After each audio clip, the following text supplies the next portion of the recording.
J'avais 18 ans. La personne dont je me sentais le plus proche, c'était Mathilde. Je vais recommencer.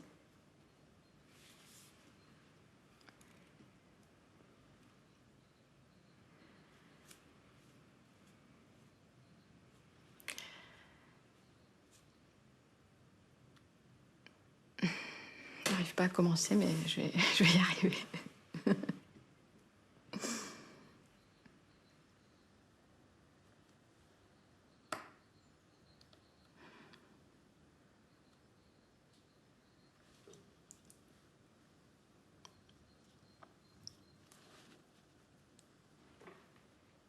Alors, j'avais 18 ans. J'avais une amie très proche qui s'appelait Mathilde. Et on a décidé ensemble qu'on allait s'installer à Lille, comme ça on serait loin des parents. Et ce qui nous permettrait de commencer ce qu'on pensait être à l'époque la vraie vie, celle qu'on attendait déjà depuis un petit moment. On a cherché des appartements, on a visité un grand rez-de-chaussée avec un papier peint improbable au mur. Et on s'est dit qu'on pourrait faire des fêtes de folie là-bas. On n'avait rien à mettre dedans, on n'avait pas de meubles ni rien. On a mis des tentures au mur et on se disait que ce serait en attendant de refaire la peinture. Évidemment, on n'a jamais fait la peinture. Et concrètement, de toute façon, à part faire la vaisselle, on ne savait rien faire. Mais on aimait cet appartement, on était hyper excités tout le temps de ce qui allait se passer. J'ai rencontré Hugo à une fête. Je suis tombée immédiatement amoureuse de lui et de son corps. Je me souviens de rien d'autre que de... Je me sentais comme dans une bulle, comme si je flottais comme ça vers lui. Et c'est la première fois que j'avais la sensation de mon sexe qui gonflait et qui chauffait. Et j'avais très peur que ça se voie. Mathilde, qui habitait là, m'a demandé si on l'avait fait. J'ai répondu un truc du style on n'a pas couché ensemble, mais on a fait l'amour. Ce qui pour moi était la manière la plus juste de décrire ce qu'on faisait. Mais pour elle, ça marchait pas, ça comptait pas. Il m'avait pas pénétré, donc ça comptait pas. Et j'étais toujours techniquement vierge.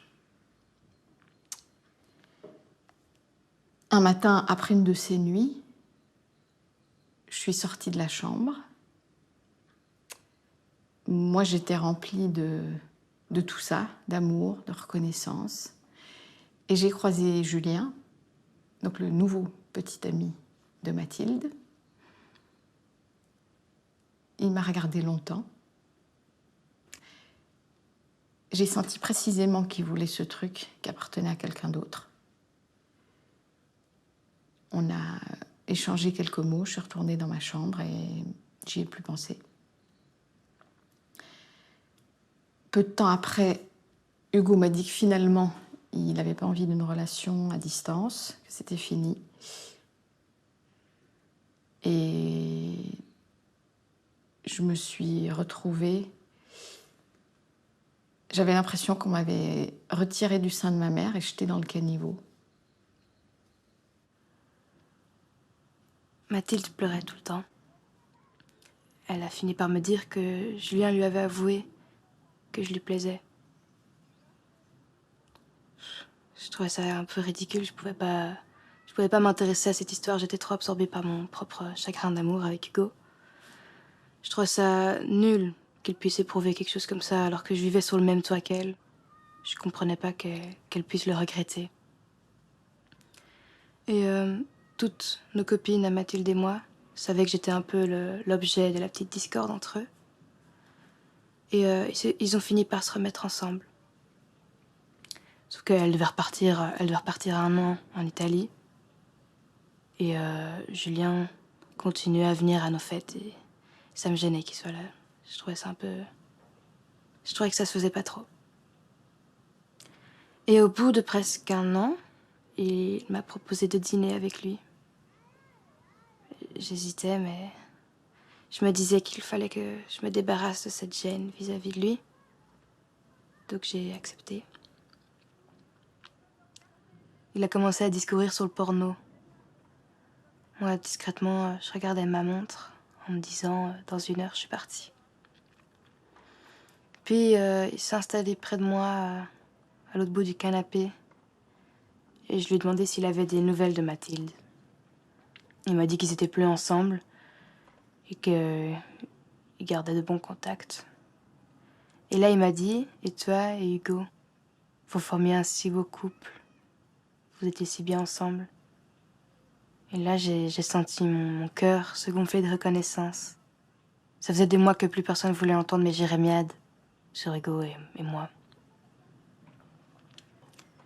Et donc oui, Hugo et moi, c'était magique. Et là, j'ai lâché un truc. Je lui ai aussi parlé de mon envie brûlante de devenir comédienne. Et je me suis penchée vers lui. Et son visage s'est rapproché du mien aussi. Le contact était dur. Sa bouche était close, sèche.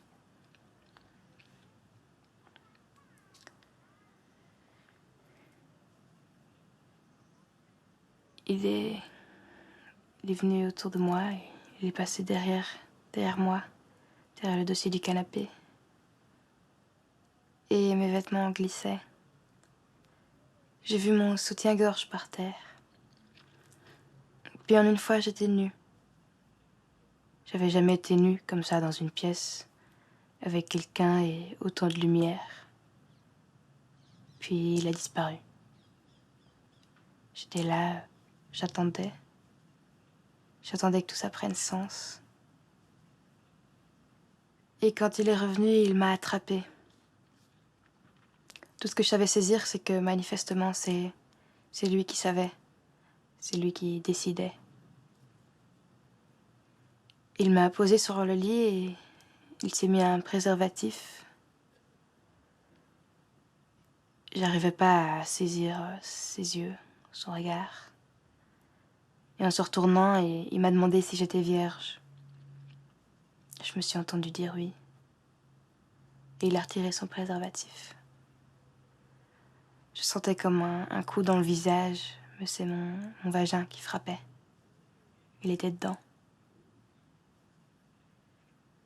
Il cognait dans l'os comme un dératé.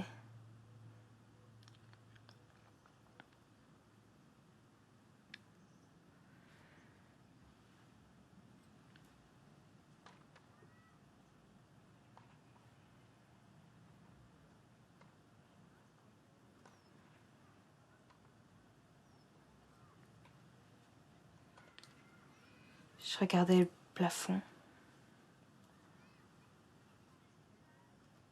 C'était du crépi blanc.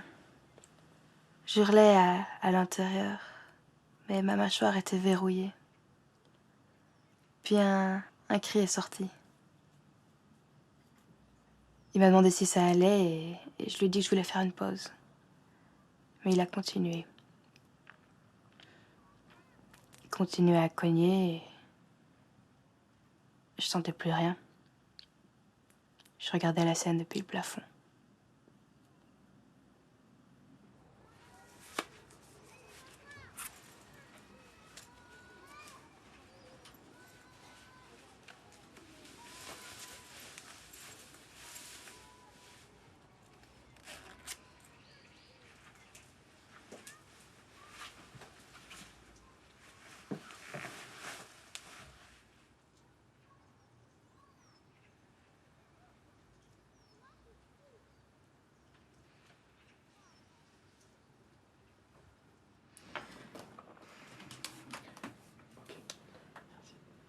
Donc on la refait direct, juste pour cette histoire de cafouillage de texte.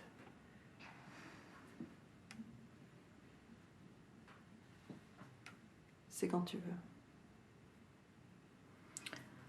À ce moment-là, j'étais dans une culpabilité immense vis-à-vis de moi et vis-à-vis de Mathilde. En fait, je comprenais plus rien. Je crois que je me suis dit qu'il fallait que je comprenne que ça puisse faire sens.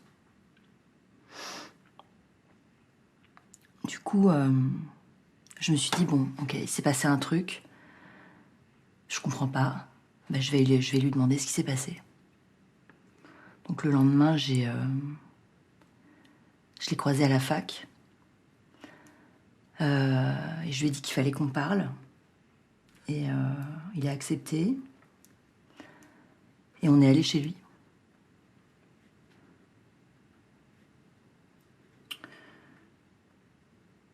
Et là, c'était la deuxième fois. C'était la plus violente.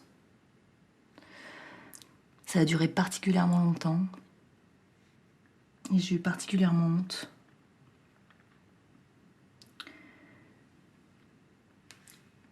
J'arrive pas à refaire un fil complet du déroulé, tu vois. J'ai des flashs, des images, des sensations physiques. Bizarrement, c'est la fois la moins narrative, mais c'est la plus vive. Celle dont j'ai mis le plus de temps à me défaire. Je revois des couleurs rouge, orange, fauve.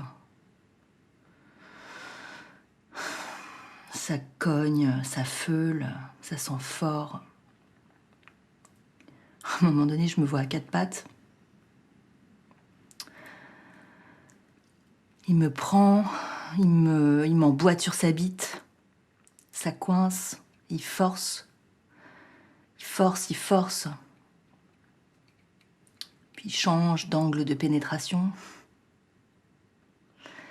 Je me suis dit, c'est pas possible, mes tissus vont se déchirer. Mais non, malgré la douleur, ça a fini par s'humidifier. Tu vois, comme si mon corps s'occupait plus de moi, comme s'il s'organisait, comme si j'étais réduite à des fonctions purement mécaniques.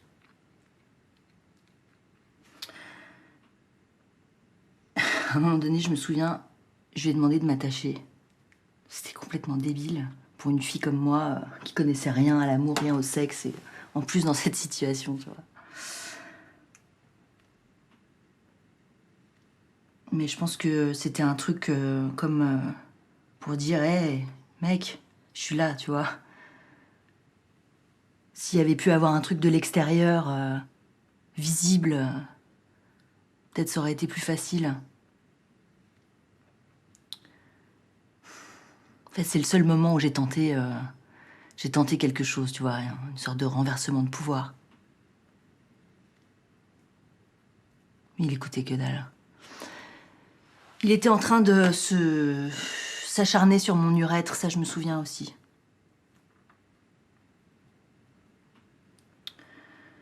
Comme s'il se branlait sur il essayait de branler mon urètre.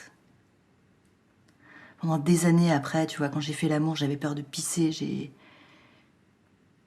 je contractais mon vagin, je contractais mon urètre, j'avais peur que ça pisse, que ça parte dans tous les sens. Tu vois, ces chemins de sensation, j'ai mis des années à m'en défaire.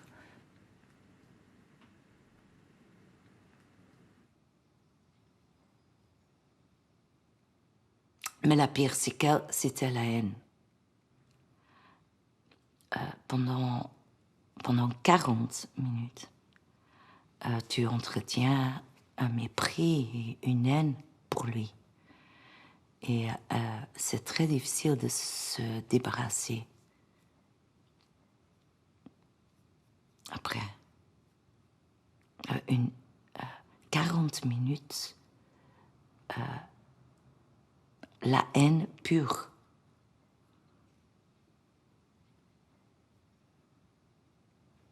Pendant des années après, j'étais hyper, mais vraiment hyper dure.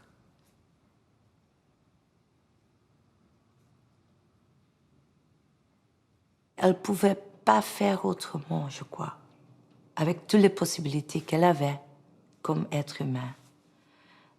Et dans cette position, je comprenais. Je comprenais. Quand tu es dedans, dans ce bain de merde et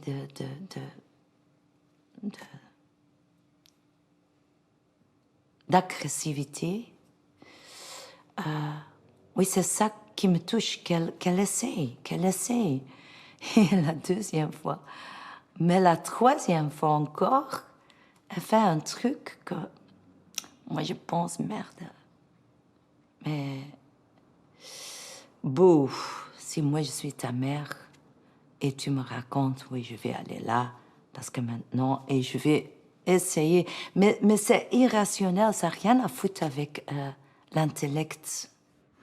Et la troisième fois. La troisième fois, je suis partie en guerre.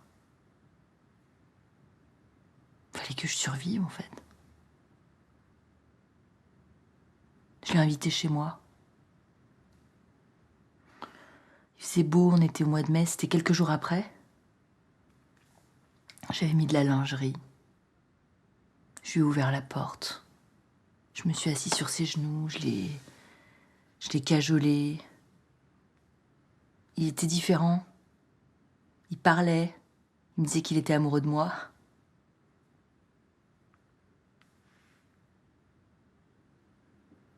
Je l'ai emmené dans la chambre. Il s'est pas déshabillé. Il a enfoncé sa bite en moi. Je sais pas, 3 minutes. C'était sec.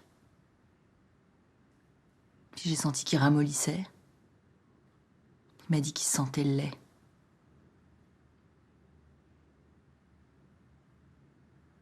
Je l'ai raccompagné à la porte. Il m'a dit qu'il avait honte. Et là, je savais que c'était fini.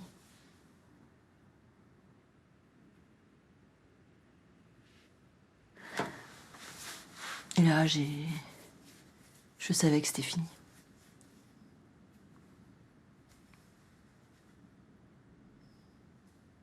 Ça va? Ouais, ça va. En t'écoutant, je me disais que pendant les essais, tu l'avais joué comme si tu ne comprenais pas toi-même ce que tu étais en train de raconter. Est-ce que tu as l'impression que c'est parce que tu as fait du chemin sur... tu la comprends mieux? Je sais pas, peut-être. Bah, le problème, c'est quand tu plonges plus avant dans quelque chose, évidemment, tu perds une candeur, quoi, par rapport au... Je sais pas. Pourtant, j'ai pas l'impression de plus la comprendre. Au contraire, en fait. Après, je comprends tous les motifs, hein, qui l'ont poussé à vouloir comprendre, à même essayer de réparer, peut-être aussi, tu vois. Ça, moi, c'est un truc, je me dis, peut-être qu'elle pensait que ça, ils allaient, je sais pas, réparer le truc. Tu vois ce que je veux dire? Il y a peut-être un espoir aussi, tu vois, de... Mais donc, ça veut dire que tu projettes quand même...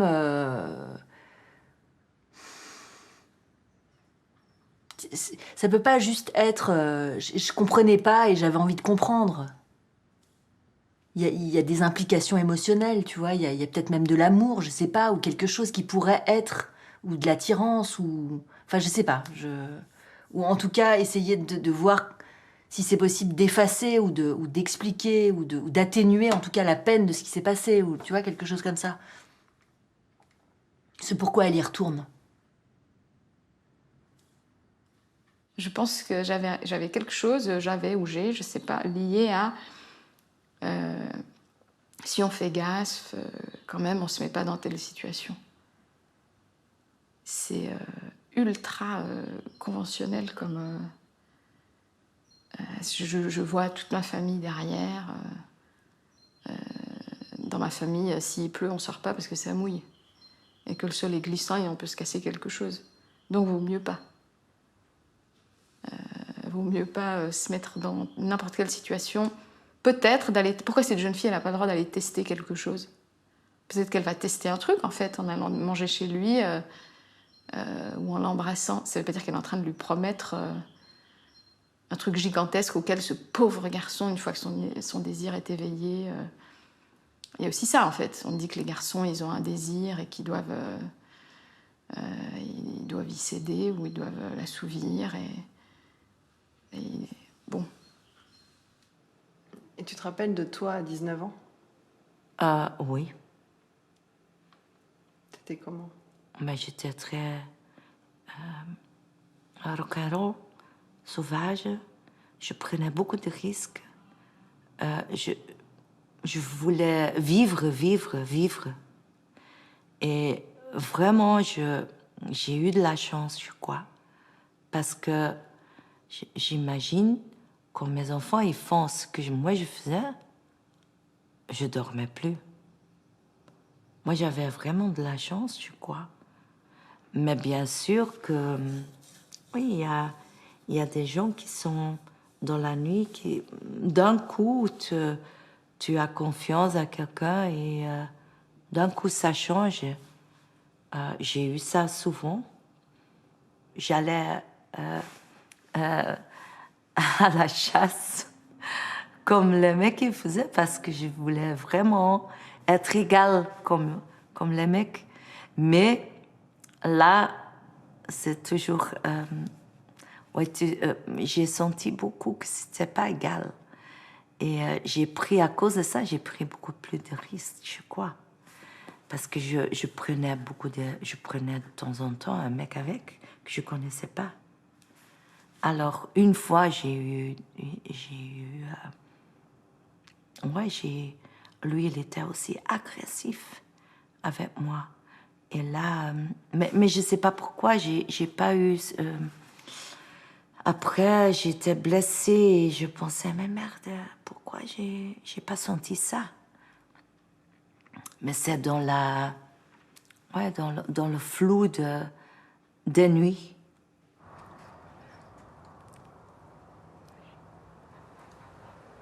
Maar dit, wauw. Kijk, we zien het. Oh, fantastisch.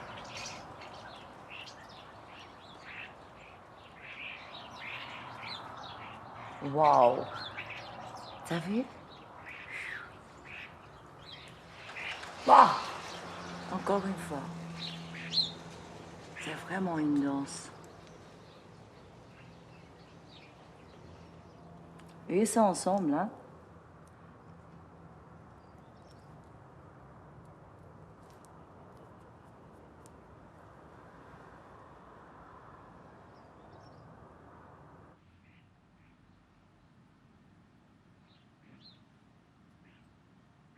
Qu'est-ce que j'étais venue chercher? De l'attention, de l'aventure, de la flatterie. Je voulais tellement me débarrasser d'un pucelage qui m'embarrassait. Je voulais devenir quelqu'un d'autre et j'en suis venue bien parvenue par-dessus le...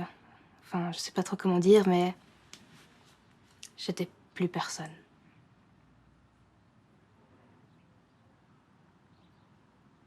Après, c'est séduisant l'idée qu'on apprend de tout, que ce qui ne tue pas nous rend plus forts.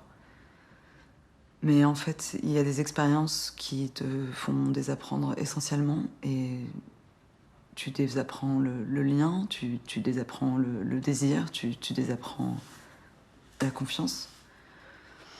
Et est-ce que c'est intéressant en soi? Est-ce que c'est intéressant en soi? Non, ça l'est pas du tout. Non, je sais pas si... Du coup, c'est bizarre en fait de répéter les trucs, mais il y a des moments, j'y arrive, et puis des moments, j'arrive pas à être dedans. Après, c'est séduisant l'idée qu'on apprend de tout, que ce qui ne tue pas nous rend plus forts. Mais en fait, il y a des expériences qui font désapprendre essentiellement, et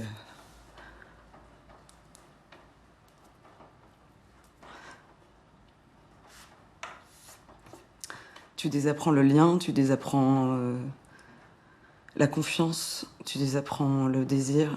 Et est-ce que c'est intéressant en soi? Non, ça l'est pas du tout. Ah, je suis en train de repenser à un truc... Non. Vas-y. Non, ça me fait penser, je t'en avais parlé, un passage d'un livre de Despentes, là, King Kong Theory, où elle dit qu'en fait,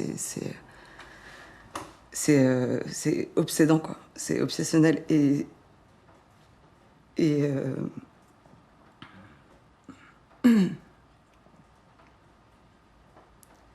même quand t'as envie de liquider le truc, de passer à autre chose, d'oublier, en fait, ça revient et t'en dis toujours des choses différentes, en fait. Et j'ai l'impression que c'est exactement ça aujourd'hui, en fait. T'en dis des choses différentes et contradictoires et c'est pas quelque chose que tu peux... Enfin, tu peux lui trouver une place et accepter la place que ça prend, mais tu peux pas... C'est fondateur, en fait. C'est fondateur, ça te construit, ça te constitue, ça te... Donc c'est pas... Ça fait 18 ans, en fait, donc... Je sais même pas qui j'étais avant, finalement. C'est un peu bizarre, parce que... Enfin, je sais pas, je repensais à ça parce que pour moi, c'est vraiment, finalement, c'est même pas l'événement en soi, c'est même pas les souvenirs qui reviennent, tout ça, finalement, c'est presque...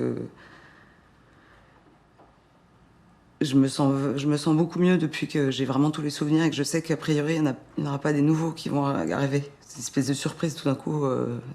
Enfin, finalement, le plus compliqué, c'était quand les souvenirs revenaient petit à petit et que je me disais putain, encore ça, j'avais oublié ça, comment j'ai pu oublier ça, et ça revient et ça revient. Et là, j'ai l'impression que tous les souvenirs sont revenus et qu'a priori, je ne vais pas avoir de surprise d'un truc d'un moment qui s'est passé que j'avais oublié, quoi.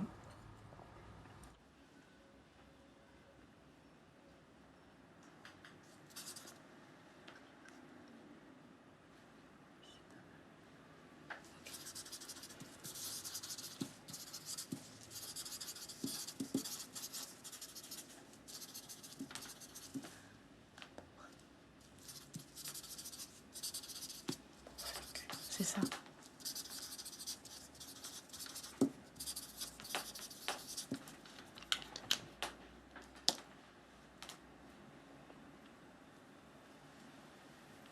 Ok. J'ai décidé de finir ma licence parce que je voulais vivre, je voulais oublier. Je me disais que ça m'était pas arrivé, que ça avait pas pu m'arriver. Et j'essayais de m'accrocher à tout ce que je pouvais pour me protéger. Je m'accrochais à toutes les habitudes que j'avais qui faisaient que je retrouvais mon vécu physique normal, à peu près normal. Ma mère, elle commençait à faire des liens. En fait, elle était venue quelques semaines avant dans mon appartement. Et il y avait des vêtements partout, mes cheveux étaient sales. Enfin, tout était à l'état d'abandon, en fait. Et elle se disait que je tenais des propos décousus et obsessionnels et que c'était... en fait, que c'était disproportionné par rapport... Enfin, mon niveau de culpabilité était disproportionné par rapport à une supposée histoire de cul. Donc, elle m'a emmenée au planning familial. Et là, je me suis retrouvée dans un bureau. Donc, j'avais mon gros manteau à capuche qui me servait de peau. Et je me suis retrouvée face à une dame qui me posait des questions et qui me demandait de répondre des choses précises. Donc, et je trouvais ça complètement décalé. Et je me revois lui hurler oui. Oui, c'est un viol. Voilà. La première fois que j'ai lu le texte, j'ai ressenti comme une irritation. Je me suis dit, mais c'est quoi cette histoire? Est-ce que vraiment elle a raconté cette histoire pour se donner de l'importance? Est-ce qu'elle a créé des souvenirs traumatiques, etc. Et puis, j'ai vraiment eu envie de rentrer dans cette histoire et je me suis appropriée, je l'ai relue plusieurs fois, et plus je lisais l'histoire, plus j'avais de l'empathie pour Ada. Donc je suis passée de l'irritation à l'empathie. Et puis au moment où je l'ai interprétée, bon, j'ai interprété ce chapitre sur le blackout, et là j'ai vraiment eu de l'émotion en disant le texte, comme si je me sentais dans la peau d'Ada. C'est vraiment l'émotion insupportable qui conduit au refoulement ou au déni ou au blackout. Le blackout, je dirais pour moi, c'est le trou noir. Et donc, on sait que c'est là, mais on ne veut pas y penser. Et puis avec patience, avec bienveillance, avec écoute, on peut amener la personne à accepter de revenir dans certains méandres de son cerveau et puis tout d'un coup de se rappeler de choses qu'elle pensait avoir oubliées. Ça fonctionne comme ça aussi chez les hommes qui ont commis des actes de violence et c'est possible aussi que dans l'histoire d'Ada, Julien ait vécu toute sa vie en faisant comme si ça n'était jamais arrivé. Parce que la culpabilité, la honte, ce sont des émotions difficiles à supporter et qui mettent la personne à mal. Donc on rencontre des hommes qui sont victimes, mais on rencontre beaucoup d'hommes auteurs de violences conjugales. Enfin, ils ont été victimes de certaines choses souvent dans leur enfance, mais ils sont auteurs de violences conjugales de différentes sortes et qui peuvent préférer oublier pour ne pas éprouver la honte d'eux-mêmes et de ce qu'ils ont fait. Ou ne pas simplement éprouver la culpabilité, qui n'est pas un sentiment agréable non plus. La honte, c'est pire, parce que la honte, ça touche à ce qu'on est.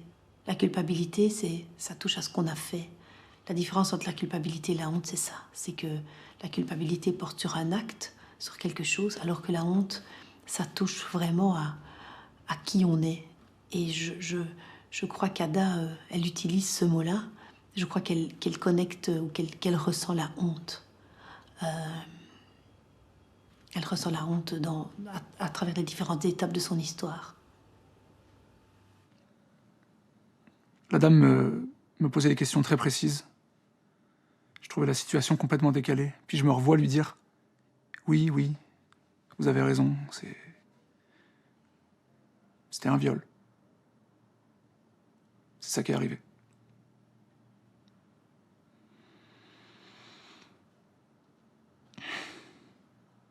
Le médecin m'a donné des antidépresseurs. À chaque fois, je les ai vomis. Mon père m'a emmené voir les flics. J'étais complètement amorphe. Puis quand la fliquette m'a demandé qui avait enlevé ma culotte, je suis parti. Ma mère a appelé une avocate qui lui a dit qu'en l'absence de preuves matérielles, ce serait sa parole contre la mienne. Et que la plainte ne mènerait nulle part. Chaque récit, même quand il est super éloigné de ce que moi j'ai vécu ou de ce que j'ai fait vivre à des gens, même quand c'est excessivement éloigné, quand même il y a des mécanismes qui sont les mêmes. Je peux les relire, mais il a fallu que je me replonge dans des histoires auxquelles j'avais jamais vraiment repensé, beaucoup de choses que j'avais oubliées. Donc, c'est tout un travail assez long, mais de plus en plus, tu te dis, je suis le problème, j'ai été le problème, j'ai déjà... Et puis il y a plein de petites étapes, tu t'admets, j'ai déjà été violent psychologiquement, j'ai déjà posé des gestes violents, peut-être que j'ai déjà violé quelqu'un. Puis rien que le dire, là, c'est tout un truc, parce que c'est... Le texte est aussi intéressant là-dessus, là, sur la vision, la perception qu'on a du viol et surtout des violeurs. Il y a une construction de quelque chose de monstrueux pour que ça corresponde à personne. Comme ça, c'est personne. Sauf que ça colle pas, je pense, avec tout ce que racontent les femmes année après année, après année, après année. C'était une de mes premières histoires. Pas la première, mais la deuxième, je pense. Puis...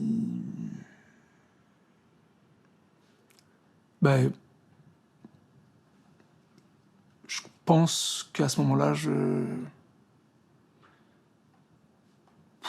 devais me dire globalement...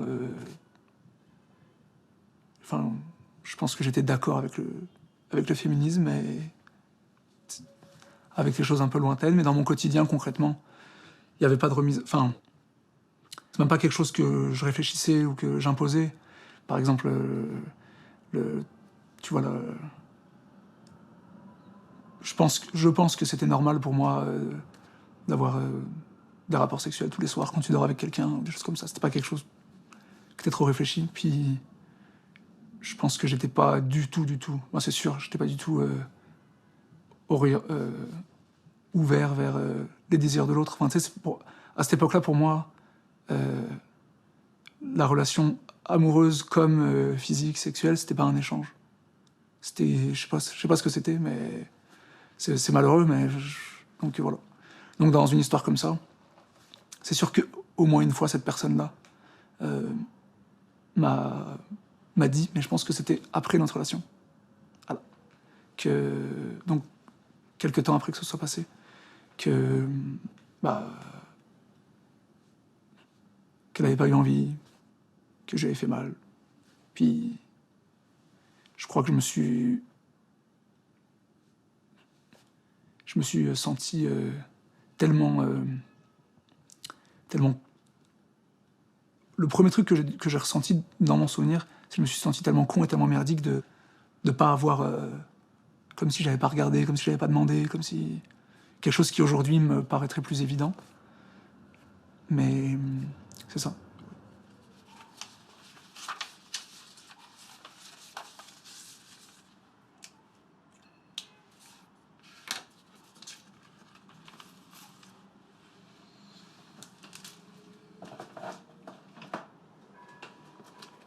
Encore 6 mois plus tard, je suis parti en voyage 2 mois.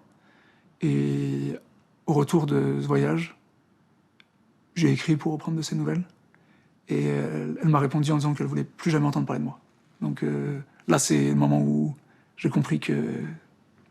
que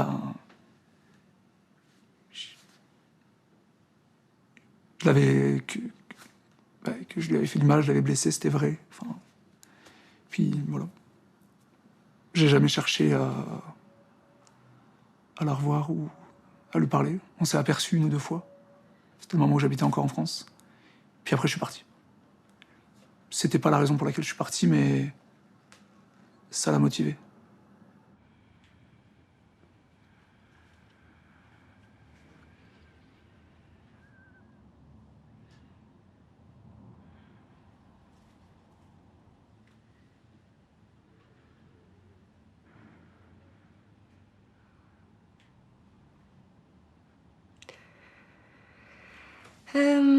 Donc j'ai passé plusieurs mois chez ma mère. C'est un peu flou. Physiquement, je retournais pas bien. Je voyais flou, j'avais du mal à me tenir. J'ai été voir pas mal de psy, dont un comportementaliste en EMDR. Qui me disait attendez avant de qualifier ce que vous est arrivé de viol, parce que ça pourrait vous enfermer dans le rôle de victime. Et moi, j'ai eu l'impression un peu qu'il me disait que je devais accepter ce qui m'était arrivé. Et ça m'a pas plu, ça m'a plutôt augmenté le sentiment de honte. Donc voilà, j'ai dit que c'était trop cher et je suis partie vers ailleurs. Moi, ça m'est arrivé, c'est tout petit bout de ma vie, c'est 5 minutes, 6 minutes de conscience. Et donc à un moment, je me suis raconté, je peux bien gommer 5-6 minutes de ma vie. Tout ce que j'ai oublié dans ma mémoire, il n'y a pas trop de problème. Et puis étonnamment, c'est corporellement. C'est vraiment dans la mémoire du corps que je me suis rendu compte que j'arriverais pas à oublier. Parce que corporellement, j'avais des phénomènes qui me montraient que j'étais marquée, que mon corps était marqué. J'étais hyper agressif avec les hommes. Je pense que c'est dans mon rapport aux hommes qu'il y a quelque chose où... Il y a des moments où je vais agresser mon partenaire. Alors il y a des choses évidemment qui font que je suis énervée, etc. Mais dans mon énervement, il y a quelque chose aussi qui... Je pense que tu vois, ce qui a été bousculé, c'est que si un homme en est capable... Quelque part, tous les hommes en sont capables. Enfin, il y a quelque chose au niveau de la masculinité elle-même qui a été ébranlée. Et parfois, je bascule dans la peur que finalement, tous les hommes ne nous voient que comme un corps. Et je pense que parfois c'est un peu vrai aussi.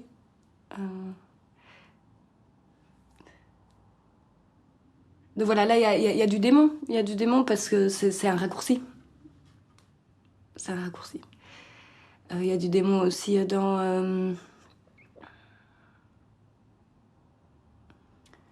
Bah, à un moment dans ma vie, j'ai avorté parce que j'étais pas capable. Je me disais, si c'est un petit garçon, je ne suis pas capable de le recevoir. Je vais le couvrir de honte. Il a fallu du temps.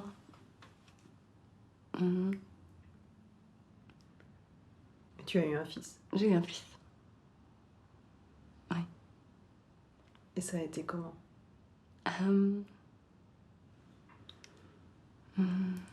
Une réconciliation.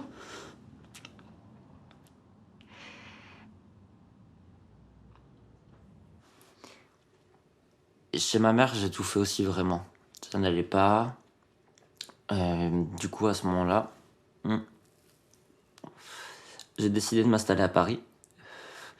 Parce que, je sais pas, là-bas, tout me semblait possible. Et surtout, je voulais avoir quelque chose de beau à voir, qui pouvait me distraire. À ce moment-là, j'étais constamment dans le souvenir de ma vie d'avant. Je voulais essayer de retrouver ce sentiment d'unité qui était si évident, en fait, avant.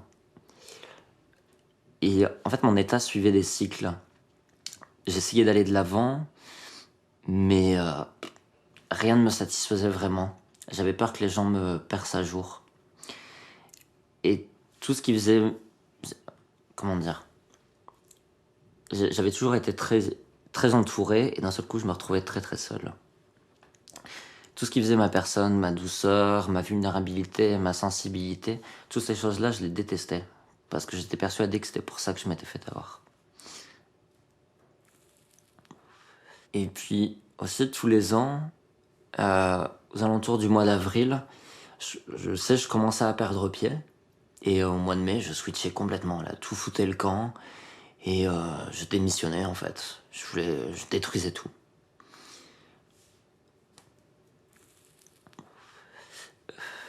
J'allais chez des amis, je traversais la route, il y avait un boulevard où il y avait plein de voitures. Et j'ai senti comme mon corps qui voulait se jeter sous les roues. Et j'ai repris la raison, mais je pense 1 minute avant. Et en me disant, bon, qu'est-ce que tu fais? Et c'est plusieurs mois plus tard que je me suis rendu compte que j'allais pas bien. Et à dire viol, vraiment, de placer ce mot-là, je passais par plein de chemins détournés, en disant c'est une situation, c'est une relation abusive, c'est un pervers narcissique. Enfin, j'utilisais tous des termes qui faisaient que j'avais pas besoin de dire viol.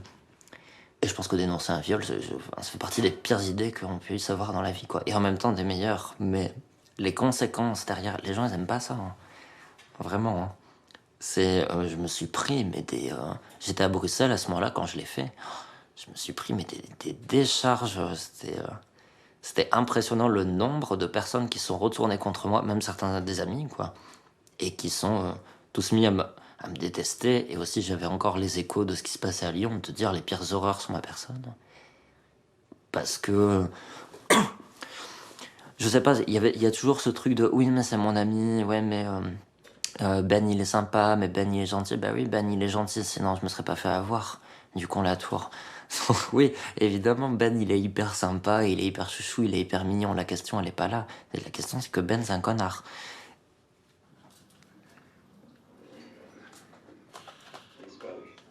Qu'est-ce qu'ils font? Eh oui, tous ces humains-là.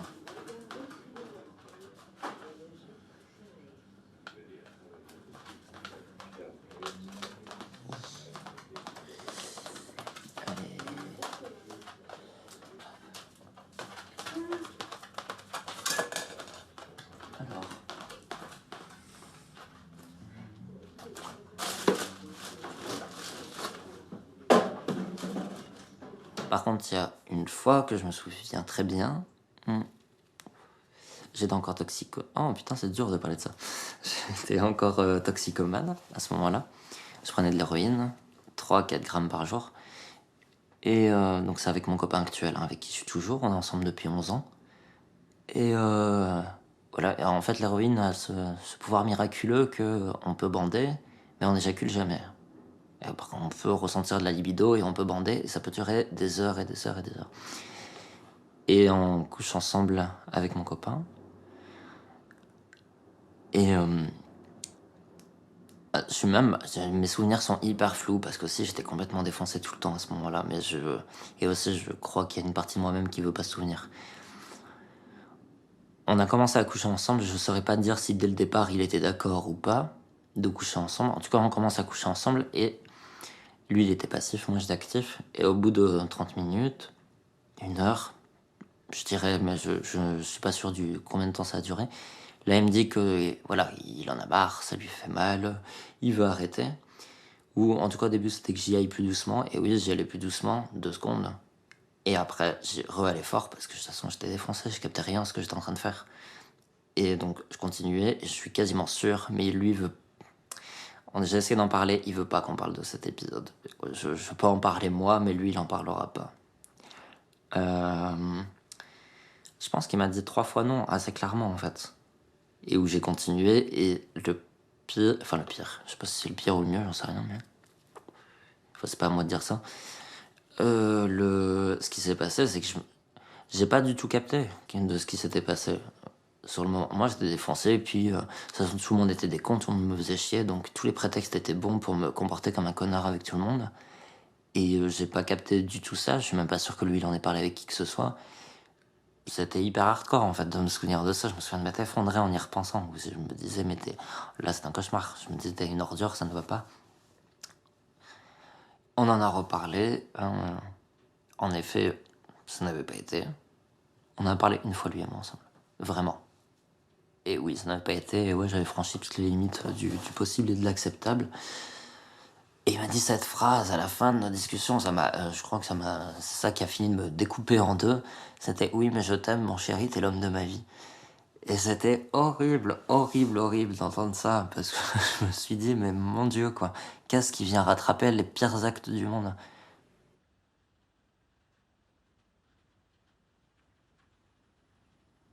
Pendant plusieurs années, j'ai fait du théâtre dans différentes écoles. Et là, j'ai rencontré une pédagogue qui a très vite décelé mes verrous et ma honte. Elle m'a dit, tu es emmurée, mais je ne viendrai pas te chercher.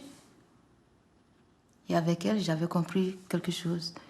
Que ce n'était pas parce que j'ignorais mon mur qui ne se voyait pas et que personne n'avait envie de me retrouver au fond de mon trou, quoi. Et puis j'ai laissé le théâtre pour me lancer dans la danse. Une 20aine d'heures par semaine, j'ai détruisé mon corps pour détruire ma rage, je déchargeais ma haine. C'était une haine sans but. En fait, il n'y avait même pas lui, non, pas de visage, pas de lui. Lui, c'était quoi? Une ombre qui m'avait volé ma vie. Je voulais vider ma tête. Mais dès que j'arrêtais de bouger, je m'effondrais. En fait, ma seule énergie, c'était ma rage.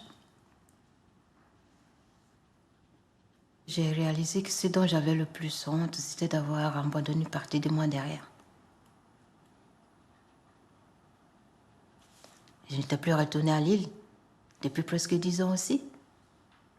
Eh bien, je suis retournée y vivre. J'ai repris les cours de philo que j'avais entamés là-bas. D'ailleurs, mes proches étaient tous surpris. Eh bien, il fallait que je m'occupe du fantôme que j'avais laissé là. Oui. Et ça m'a fait du bien.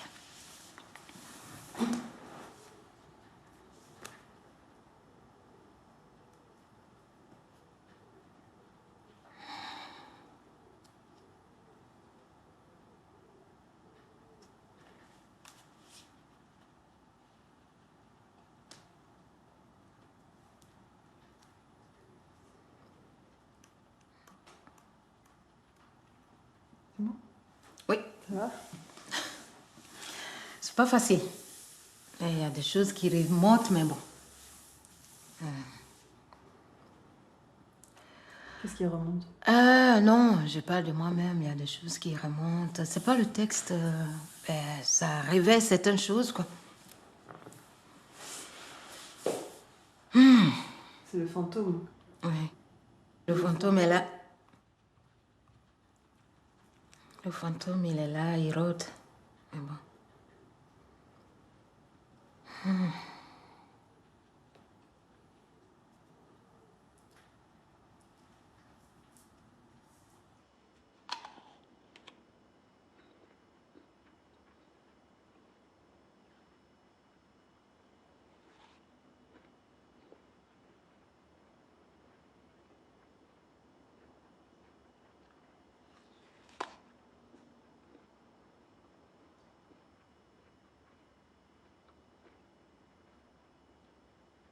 Je n'ai pas directement jugé, mais je me suis dit, mais pourquoi elle est retournée, quoi?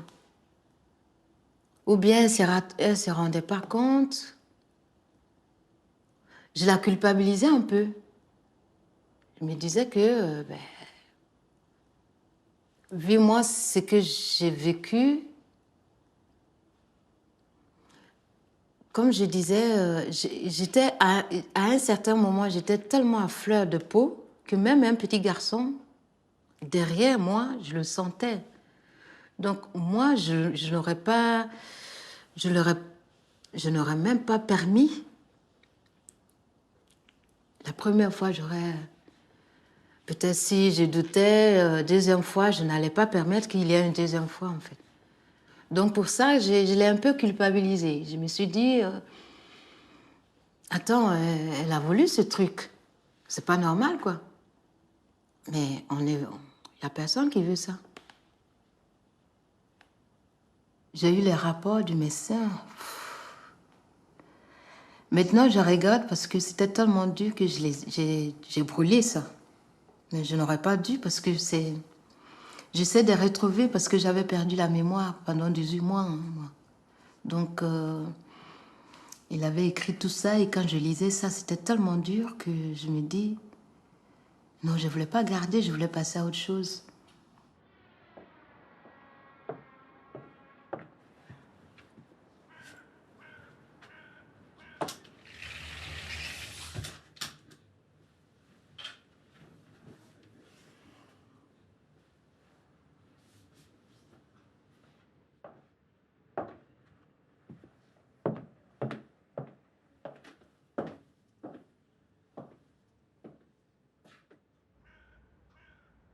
Donc, à Lille, assez vite, on m'a donné le nom d'une association. Moi, je doutais de mes souvenirs, en fait. Je me disais, t'es une perverse, menteuse, manipulatrice, t'es quelqu'un de mauvais. Et du coup, raconter précisément tout ce qui s'était produit, en fait, ça me paraissait impensable. Mais je m'accrochais à la certitude qu'il fallait que j'aille voir cette blessure de plus près, justement. Que même si j'étais pas sûre de pas y être pour quelque chose. Donc, j'y suis allée. Une fille m'a reçue. Elle avait les cheveux noirs corbeaux, une iroquoise, elle avait des anneaux partout. Enfin, c'était... Mais elle avait des intonations intelligentes. Et elle m'a dit, ici on est un lieu d'écoute, on accompagne l'émergence de la parole,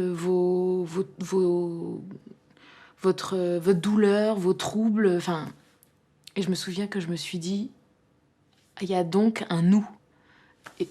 Et enfin, d'un coup, c'était plus juste moi et mon viol. J'étais engagée dans une histoire plus globale, quoi. C'était plus juste... Enfin, j'étais plus ni folle ni seule. Donc, j'y suis retournée une fois par semaine. Et... Alors, au début, j'avais peur de blesser la femme qui m'écoutait avec mon histoire. Mais bon, dans ses yeux, je voyais que... Voilà, c'était pas avec des mots que je l'écorcherais. Grâce à elle, au lieu de traquer ce qui allait pas chez moi, j'ai commencé à me demander ce qui n'allait pas dans ce que lui m'avait fait. Moi, enfin, n'importe quelle fille en a déjà rencontré. Et moi aussi, des hommes maladroits. Mais un violeur, j'en ai rencontré qu'un. Forcer un corps qui est sec, qui te rejette, qui te donne aucun signe de désir, mais même une personne la plus inattentive, elle s'arrête en fait.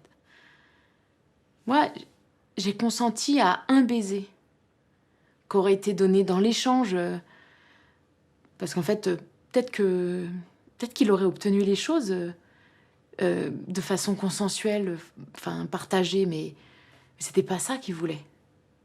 Il voulait pas me faire l'amour. Les thérapies de groupe, j'ai été qu'une seule fois et ça m'a sauvée aussi.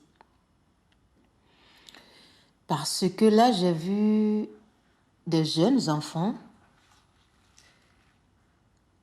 une fille et un garçon, 6-12 ans qu'ils avaient, qui ont été violés par leur père. Et quand j'ai vu ces enfants-là raconter cette histoire, le petit garçon qui était complètement... qui était là physiquement, mais qui était ailleurs, quoi. Purée, j'ai dit, waouh, ok. Et ça a commencé quand il avait 2 ans. 2 ans, t'imagines, 2 ans, ton père. Allez. Et la fille, je ne sais même plus. Donc, il y a eu un drame qui s'est produit dans la famille. On les a placés. Et on les avait amenés dans ce groupe-là pour... Eux, ils étaient déjà là, ils venaient régulièrement. Moi, c'est la première fois que je les rencontrais. C'était la première et la dernière fois d'ailleurs parce que j'ai dit non, non, quoi. Et quand je suis sortie de là, je me suis vraiment dit, ok. D'abord, c'est des gens que tu ne connaissais pas.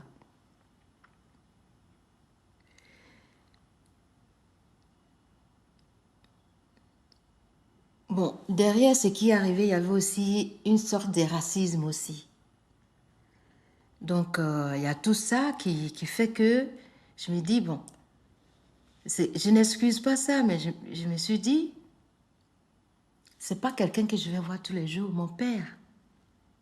Franchement, allez, être à table avec un enfant après ça. Il fait comme si de rien n'était.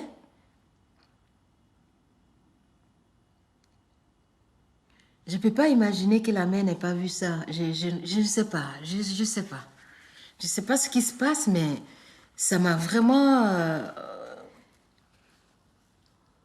posé mes questions autrement. Pour dire, moi, c'était des hommes qui n'avaient pas forcément ça en tête. Il y avait un qui était raciste, qui a boosté les autres. Et c'est des gens que je ne connaissais pas.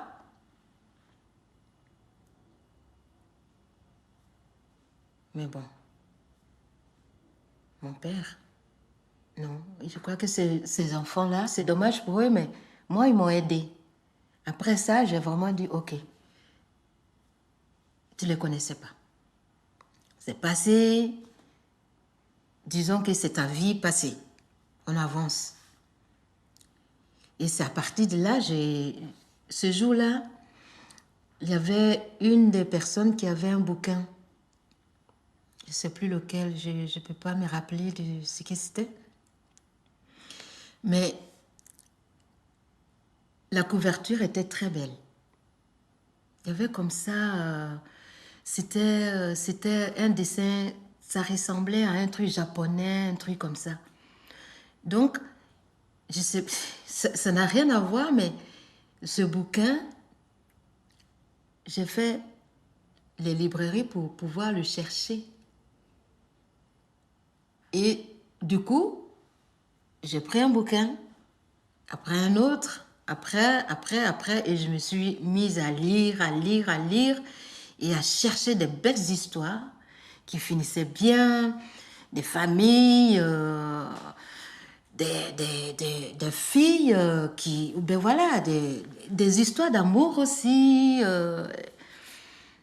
Voilà, j'ai vraiment lu de tout. j'ai épuisé des bonnes énergies dedans.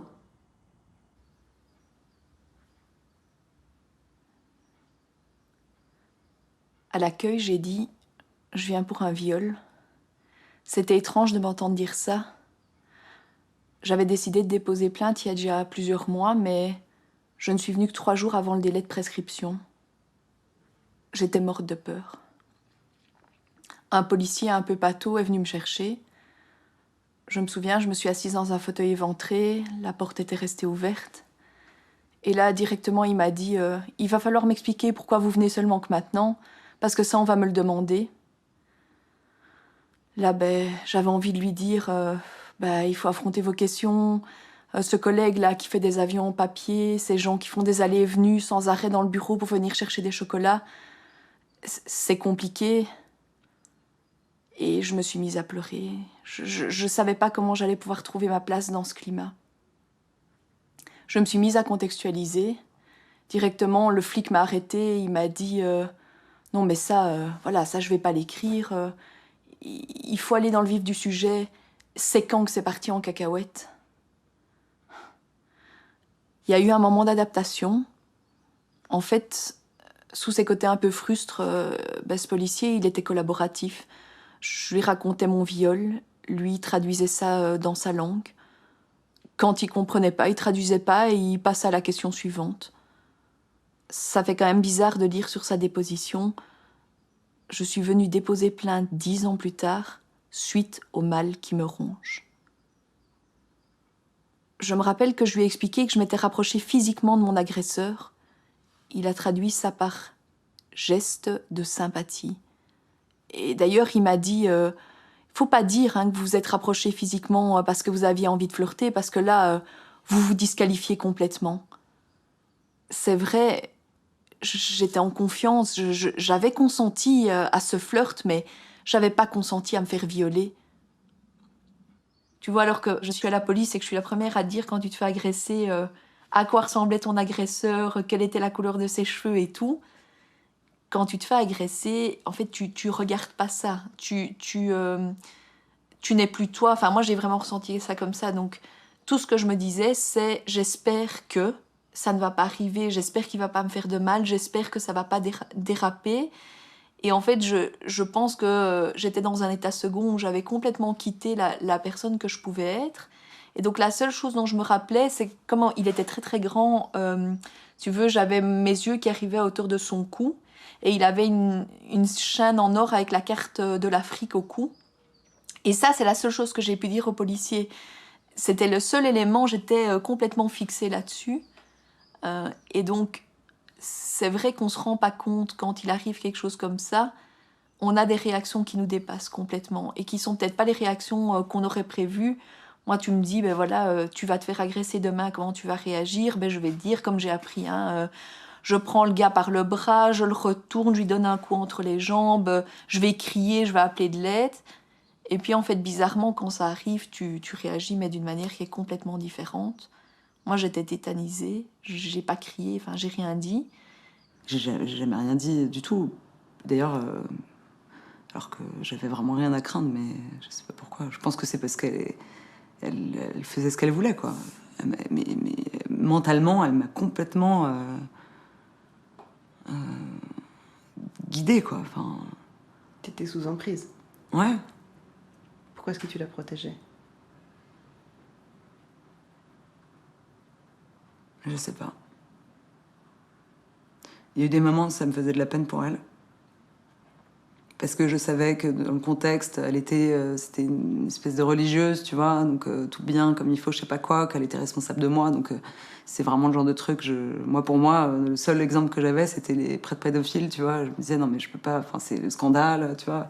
Et puis parce que c'est mes parents qui m'ont mis là-bas, donc c'était violent, c'était dur, c'était difficile, elle m'a fait du mal, j'ai beaucoup saigné plein de fois, je me sentais bloquée, j'étais, tu vois, plein de fois elle me tenait, tu vois, j'ai eu que des sensations physiques désagréables, dures, Je me souviens qu'elle se frottait tout le temps à moi, tu vois, et elle me bloquait complètement. Il y avait des moments où j'étais sous l'oreiller, tu vois, je sais que c'est des trucs qui sont... Et j'ai vécu à côté de ça des relations amoureuses magnifiques, très douces et tout, donc je sais très bien que c'était horrible, violent, tout ce que tu veux. Mais c'est pas ça, moi, qui m'a... C'est vraiment pas ça du tout qui m'a traumatisée ou qui m'a fait du mal, vraiment. Le fait de pas pouvoir... Enfin, le fait de me faire avoir sur t'inquiète pas, c'est terminé, t'inquiète pas, excuse-moi, j'aurais jamais dû faire ça. Et puis en fait, elle revenait le soir, tu vois. Et plein de fois, je lui ai parlé, plein de fois, je lui expliquais. Et j'étais en larmes et je disais que c'était juste pour moi, que c'était juste horrible et que enfin que. Et elle pleurait aussi et elle était. En tout cas, je la sentais hyper malheureuse et elle s'en voulait, elle se tapait, elle était vraiment dans un truc. Et elle revenait quand même le soir quand tout le monde était couché, quoi. Et moi, c'était ce truc ultra ambigu et bizarre et pas à sa place. Ça pouvait pas être cette personne-là, alors que c'était mes parents qui m'avaient mis dans ces... Tu vois, c'est ce truc-là, moi, qui m'a traumatisée. C'est le fait de moi de me voir, tu vois, essayer de l'éviter, trouver des solutions pour pas qu'elle passe la porte, quoi. Tout ce truc, en fait, qui m'a le plus traumatisée, quoi. Et alors, je vais te lire ce qu'il a écrit. Je suis repartie chez lui pour avoir une discussion et il m'a déshabillée à nouveau. Ensuite, je me rappelle simplement qu'il a utilisé mon corps comme une poupée. Il m'a pénétrée en faisant plusieurs positions. J'ai peur qu'il ait éjaculé à l'intérieur. Je suis incapable de vous dire si l'appartement était fermé à clé. Pendant ce second viol, je me suis sentie humiliée. J'avais particulièrement mal. Ensuite, je me suis rhabillée. Je suis rentrée chez moi à l'issue, sans rien dire. Mais à la fin, le flic, il m'a donné des mouchoirs, des œufs de Pâques, et puis il m'a demandé... Enfin, vous, la bagatelle, ça va, là, maintenant? Parce que moi, j'en ai vu avec des bassins défoncés. Et tu vois, là, j'ai percuté en me disant, bah oui, cet homme, dans son quotidien, là, il doit en entendre. Et ça l'a mis en perspective un peu avec son côté bonhomme. Et tu sais, bizarrement, hein, en déposant plainte, j'ai découvert un truc hyper important. Ouais, j'ai fait une erreur. J'avais 19 ans, j'étais immature, bon, tu connais mon caractère, je voulais me débrouiller toute seule. Et donc personne m'a forcée. Donc j'ai été responsable. Et cette part de responsabilité à des moments, ça m'a aidée à me dire, ouais, pourquoi j'ai pas été portée plainte au premier viol? Hein, ça aurait été fini. Ben non, là, voilà, j'étais responsable, mais pas coupable. Et cette erreur, là, tu vois, ben, l'erreur, c'est vachement humain. Et ça m'a fait un truc de me dire, c'est une erreur, c'est pas un crime. Et voilà, une erreur. Bon, enfin, ça m'a coûté, quoi.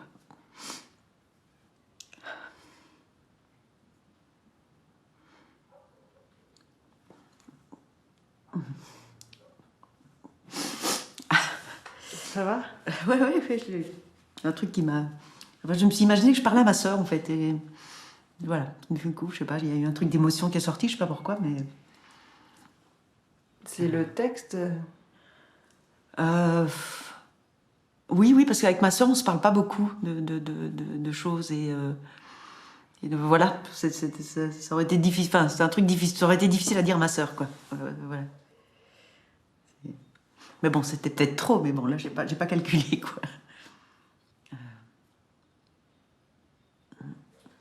Tu veux un verre d'eau? Oui.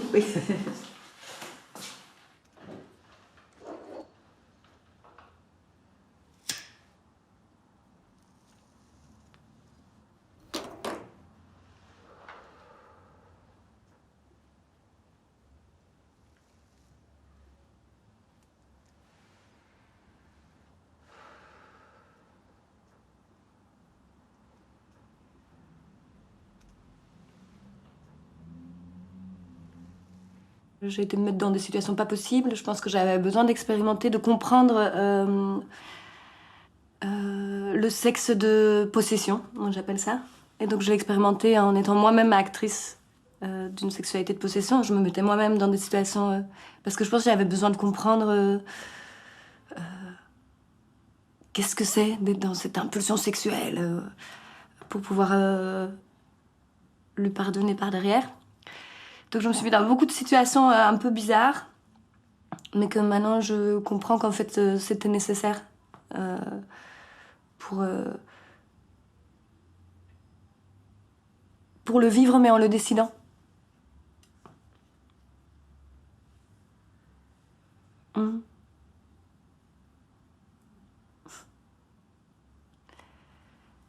Et oui, c'est clair que ça, je pense, c'est un truc où moi, j'étais très fort dans la honte à ce moment-là, parce que tu sens bien que tu fais quelque chose de bizarre.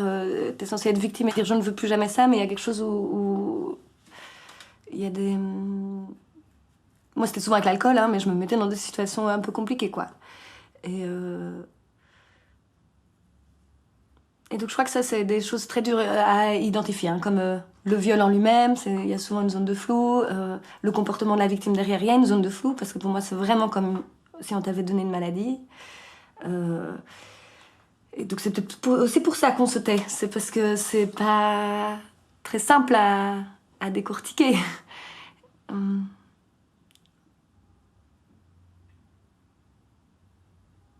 La part de responsabilité qu'on a. Oui, et je pense que moi, cette part de responsabilité, je ne savais pas l'identifier tant que j'ai pas réussi à trouver, en fait, quelle était ma sexualité. Parce qu'en fait, c'était très bizarre. Je disais non, ça ne me va pas, c'est horrible, je suis en souffrance en règle générale du rapport à l'homme avec moi, etc. Mais vu que je ne savais pas comment on pouvait faire autrement... Ça pose clairement cette question-là, d'avoir accès à sa propre sensibilité, en fait, je crois. À ses propres émotions, c'est quelque chose... Moi, ça m'a pris des années avant d'en arriver là. Et pour le coup, je pense que c'est vraiment le travail du sexe qui, pour moi, a été salvateur là-dedans, qui a fait que j'ai eu accès à mes émotions et accès à ces questions des limites et de mon propre consentement. Parce que je n'avais pas le choix dans le travail du sexe que de me poser ces questions-là. Il faut en passer par là pour savoir qu'est-ce qu'on fixe pas et comment on le monnaie. Et ouais, du coup, je pense, moi, dans mon cas, c'est vraiment le travail du sexe qui m'a fort aidé à découvrir tout ça, mais je pense que pour la plupart des gens, c'est vraiment pas si facile que ça. Et je vois vraiment avec mes clients anciens, vraiment les 3/4, ils savent pas ce qu'ils veulent. Les gens ne savent pas ce qu'ils aiment sexuellement, quoi. C'est ouf. Il y a une part de fantasme, mais heureusement, les fantasmes, ça aide à vivre, je crois. Mais il y a plein de gens qui se réalisent pas ce qu'ils peuvent aimer ou ce qu'ils peuvent pas aimer, ou qui me disent des trucs hyper bateaux. Je sais pas, par exemple, je sais pas, pour être un peu vulgaire, un gars qui va me dire oui, mais moi je veux que tu me soumettes et je veux me faire baiser comme une grosse salope. Ok, pourquoi pas. Il y en a plein qui aiment ça, par ailleurs. Mais ce gars auquel je pense, bah lui il aimait pas du tout ça, il déteste la sodomie en fait. Mais pour un gay, pouvoir se dire j'aime pas la sodomie, ça fait partie, c'est hyper dur. Il y a un truc institué dans la baise, et moi je définis très très clairement ce que je fais ou ce que je ne fais pas. C'est hyper clair, et surtout maintenant je suis dans un mode où si t'es pas content, tu dégages. Tant pis, je me ferai moins de sous, parce que ces situations dont je parlais où ça s'était mal passé, je le faisais pour me faire plus de pognon, mais finalement je me suis rendu compte que je m'en faisais moins, parce que ça me traumatisait tellement, ça me mettait tellement pas bien pendant plusieurs jours, que je recevais personne pendant 5 jours. Je me suis vautrée complètement dans ma féminité à la con très longtemps. Et puis, depuis quelques années, là, en vieillissant, j'essaie un peu de rassembler mes billes, quoi. C'est quoi la féminité à la con? La féminité à la con, c'est de continuellement être poreux au désir de l'autre, plutôt que de se forcer à formuler son propre désir. De répondre aux attentes des autres, plutôt que de se forcer à pointer, à formuler ton propre désir. Je lutte tellement contre mes propres démons de soumission, de plaisir à la soumission, de plaisir au paternalisme, parce que j'ai mes propres douleurs, j'ai perdu mon père, etc. Donc je transfère des choses, enfin tu vois. Et en même temps, j'essaie de lutter contre ça. Je me dis, c'est pas possible, tu vas pas écouter ces vieux cons. Tu vas pas te laisser manipuler et tu vas pas les laisser décider de ce que tu fais, de ce que tu dois faire quand même. À 37 ans, quoi. Mais voilà, j'ai quand même toujours des trucs, des vieux trucs qu'il faut que je m'arrache, vraiment. C'est un combat, vraiment. une lutte. Moi, le garçon avec qui j'étais pour la première fois, je savais que c'était pas un type avec qui je devais rester. Mais je pense qu'il y a vraiment un truc automatique qui te force à rester. On sait pas trop ce que c'est, hein, mais... C'est pas comme si c'était humain, mais qu'on en avait conscience. C'est dur à expliquer. Est-ce que c'était pour pas le blesser lui? Non, moi je pense pas que c'était ça, parce que c'était un type qu'on pouvait blesser, hein, et après ce qu'il avait fait. Mais je sais pas, c'est comme une sorte d'attirance qui t'oblige un peu. C'est vraiment difficile à expliquer, mais moi j'ai pas compris pourquoi je suis restée avec ce garçon. Et à mon avis, elle comprend pas non plus pourquoi elle est restée au lieu de partir quand elle a envie de partir. Moi je devais avoir des sentiments. Je sais pas. Est-ce qu'il y avait pas aussi de la curiosité de ta part? Si, sûrement, ouais. Si. Ouais, et une envie de savoir ce que ça donne, ce que ça va devenir. Au lieu de tout abandonner. C'est ça, ouais. À quel moment, en fait, tu te dis, non, mais en fait, il n'y a rien à tirer de cette situation? À partir du moment où l'autre te le prouve vraiment clairement, ou que lui en décide aussi un peu ainsi. T'as jamais pensé à porter plainte? Non. Pourquoi? Bah, je sais pas, parce que le fait de l'avoir écrit, déjà, ça m'a... Je sais pas, j'ai l'impression que c'était déjà suffisant. Parce que j'ai pas du tout envie de la revoir, parce que je pense que...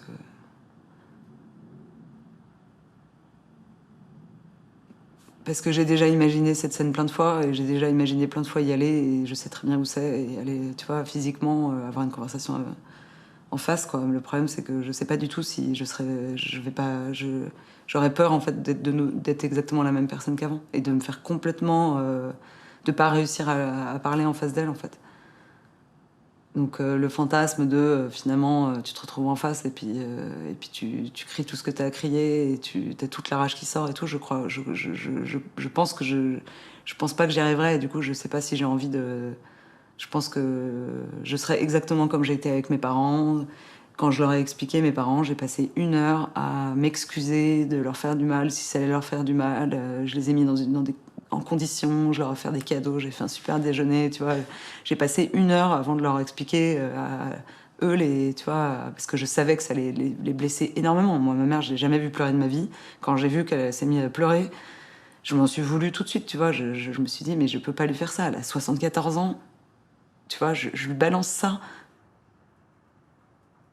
J'ai clairement des phases de ma vie où j'ai énormément d'énergie, je travaille, je suis fatiguée. Quand elle dit j'épuise mon corps, je fais que ça tout le temps. Je suis tout le temps dans l'épuisement, je me remplis, je remplis. Là le boulot que j'ai pris, bon, j'étais dans la merde et tout, mais je sais très bien pourquoi je l'ai fait, parce que j'ai passé 2 mois de merde, toujours, tous les ans c'est comme ça, avant Noël, 2 mois pourris, alors que j'avais construit plein de choses super. Et ben, du jour au lendemain, je suis... Tout d'un coup, je me transforme en... Ouais, je suis complètement apathique, c'est exactement ça. Et je détruis tout et je repars à zéro. Et là, et je sais même plus si je le fais pour reconstruire quelque chose de bien ou si là, je suis en train de... Ça fait 6 mois que je suis dans cet appartement, je suis avec Jeanne, elle a 7 ans, tu vois, et je la déménage d'école, je redéménage, je reconstruis un truc. J'ai toujours besoin de redémarrer un truc nouveau pour... En me disant, cette fois-ci, c'est bon, je vais y arriver, je vais tenir longtemps sur la durée et je vais pas me faire... prendre par les émotions ou par la tristesse, et puis j'y arrive pas. Et tous les 6 mois, ça me reprend, et tous les 6 mois, j'arrête tout, je démissionne, je change de boulot, je change d'appartement, je change tout. Je suis capable de déplacer mon enfant, je sais même plus si je suis responsable ou pas par rapport à elle, en fait, parce que je peux pas faire autrement.